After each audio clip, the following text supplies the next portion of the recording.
Онан айтшы, қазақ даласының символы деп қандай аңды немесе құсты атауға болады? Ақбас тырнаны ма? Иә, ақбас тырна біздің даламызды мекендейтін құс. Бірақ ондай атты иеленуге дала суыры да лайықты. Ол үлпілдеген, тұқыз жүні бар, ширақ қимылды мақұлық. Суырлардың тіршілігін сыртынан бақылау өте қызық. Олар шөппен қоректенеді. Күн шыға ұйқыларынан оянып, жайылымға шығады. Жайылып жүрген кезде қауіпсіздік шараларын естен шығармайды. Қауіп төне қалса, дыбыс шығарып, бір-біріне белгі береді. Олар жазық даланы ғана емес, тауды да мекендейтін аң. Қазақстанда суырдың 4 түрі бар. Солардың 3-еуі тауда тіршілік етеді.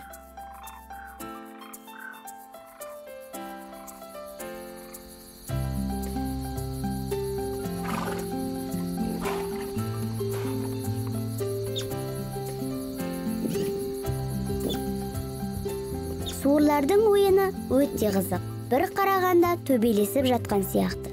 Ал шындығында олай емес. Жас суырлар кәдімгі балуандар сияқты өзара жекпе-жекке шығады. Олар ересектер сияқты тіршіліктің қамын ойламайды. Енесі асырайтын болғандықтан уақыттарының басым бөлігін ойынмен өткізеді.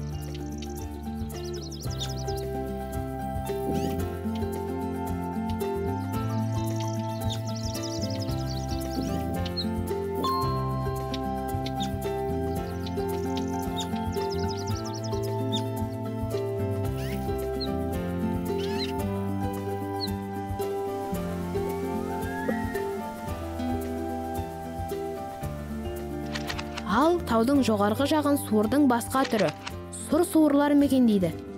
Бірақ жүнінің түсі мен мекендейтін жері болмаса, жазық жердегі тұқымдастарынан көп айырмашылығы жоқ. Тауда тіршілік ететін суырлар да шөппен қоректенеді.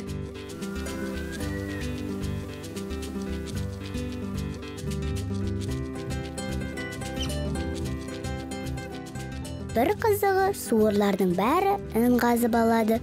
Олардың жер астындағы мекені лабиринтке ұқсайды. Өзіне ін қазған кезде бір суыр 320 келі топырақты жоғарға тасып шығарады екен. Күшіктері сол жердің астында туылады, жер бетіне өскеннен кейін ғана шығады. Иә, біз оларды көбінесе көктем мен жаз кезінде ғана көреміз. Себебі суырлар жылдың басым бөлігін ерте күзден бастап көктемге дейін жердің астына тығылып ұйқымен өткізеді.